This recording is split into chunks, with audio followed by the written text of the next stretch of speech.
Now we all know Martin Luther King stood for freedom. His passion for freedom ran through the veins of those who were not only participants in the struggle for freedom, but also who faced discrimination in all parts of the world. An event was held yesterday at the Jefferson House, Colombo, to commemorate this great leader. Dr. Martin Luther King, the apostle of nonviolence in the civil rights movement, has been shot to death in Memphis, Tennessee.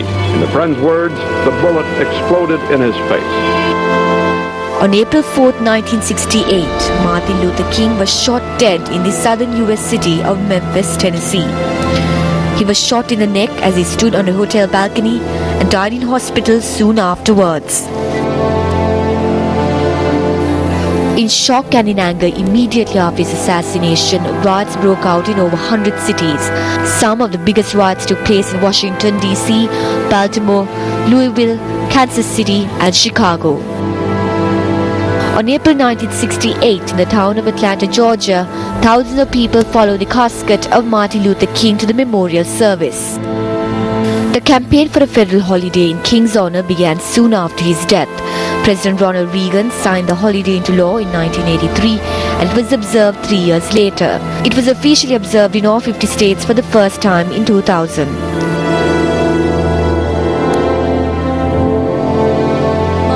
King Jr., man who inspired a nation to create a change. Not only is his day celebrated in the United States, but around the world. I'm here at the Jefferson House, Colombo 7, where songs inspired by the civil rights movement are being performed.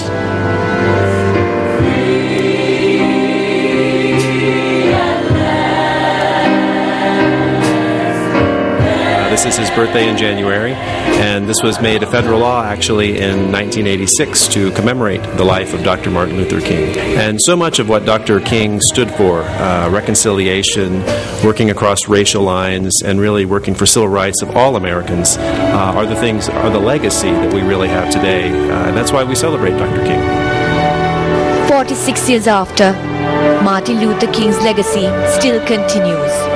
Katrina Chang, Newsfirst, Colombo.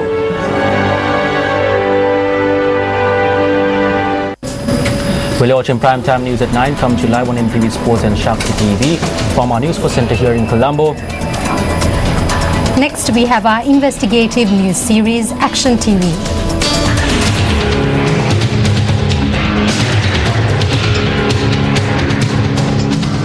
A representative from the Ministry of Education appearing before the Sri Lanka Human Rights Commission today agreed to look into the process followed with selecting the board of prefects for this year at Anula Vidyalaya Nugegoda and submit a report on the findings. The representative appeared before the Sri Lanka Human Rights Commission representing the Secretary to the Ministry of Education, and the National Schools Director were informed to be present before the Commission today. The principal of Anula Vidyalaya Nugegoda and the deputy principal in charge of prefects of the school were also present at the Sri Lanka Human Rights Commission today, as they were informed to be present at the Commission for an inquiry over the matter in question. Speaking before the Commission, the principal had said that as she was not attached to the school during the time period the selection process took place, she cannot comment on the matter. Although the deputy principal of the school, who was actively involved in the selection process, was instructed to appear before the Commission today, she was not afforded the opportunity to present facts to the Commission. The investiture of the prefects selected in this manner was scheduled to take place last Friday. However, the investiture of prefects was postponed based on a fax that was received last Thursday. This fax was emanated from the Sri Lanka Human Rights Commission. On the 3rd of December, an entry relevant to this inquiry was recorded in the logbook at Anula Vidyalaya. The principal of the school at the time had made this entry after appearing before the Sri Lanka Human Rights Commission on the same day. The complaint was lodged by an individual who intended to have his child enrolled to grade 1 at Anula Vidyalaya this year. The complainant claims that his child has been deprived of the opportunity to be enrolled at the school. Inquiries conducted by Action TV revealed that the fax issued by the Sri Lanka Human Rights Commission halting the investiture of prefects at Anula Vidyalaya was issued against a backdrop where an inquiry had been conducted and no fault had been found with the administration of Anula Vidyalaya in the matter of selecting prefects. The General Secretary of the Ceylon Teachers Union filed a written complaint to the Sri Lanka Human Rights Commission today, taking into account the facts in the log report. The principal who was summoned for a meeting was threatened by a human rights commissioner. She also wrote down a log in this regard in the school logbook. The Human Rights Commission is a people's institution. If they start threatening people, then it becomes a serious issue. It is our duty to correct them. As a trade union, we have filed a complaint. We require an investigation.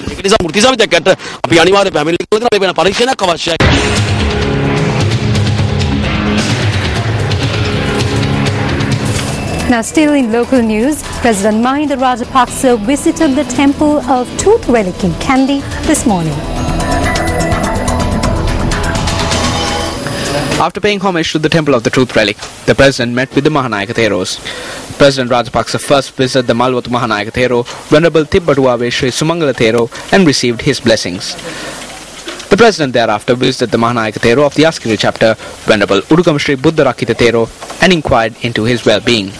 The president also met with Mahanayaka Thero of the Sri Ramanya Mahanikaya, Venerable Napane Pemasri Nayaka Thero.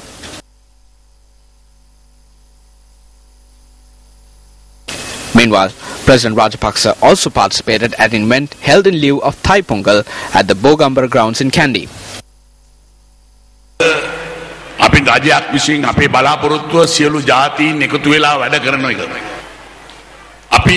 As a government, our main aim is to see people working together.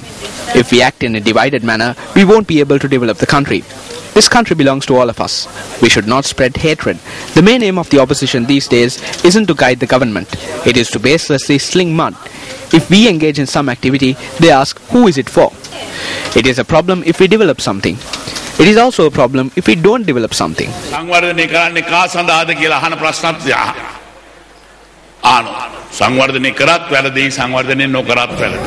And in sports news, Sri Lanka were 220 for the loss of 5 wicket stumps today on day 1 of the third test match against Pakistan that commenced today.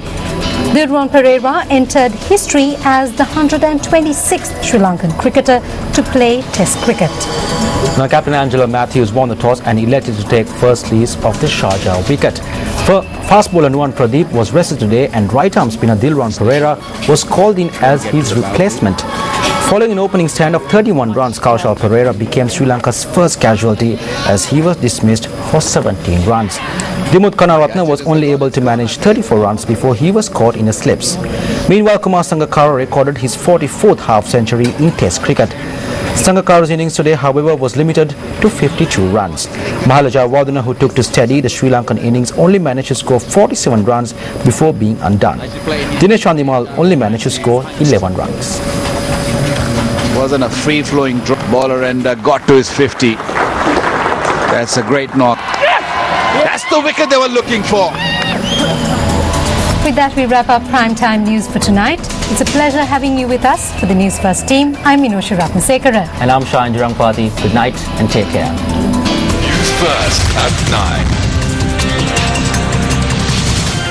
Hotline 0114-896-896. www.newsfirst.lk.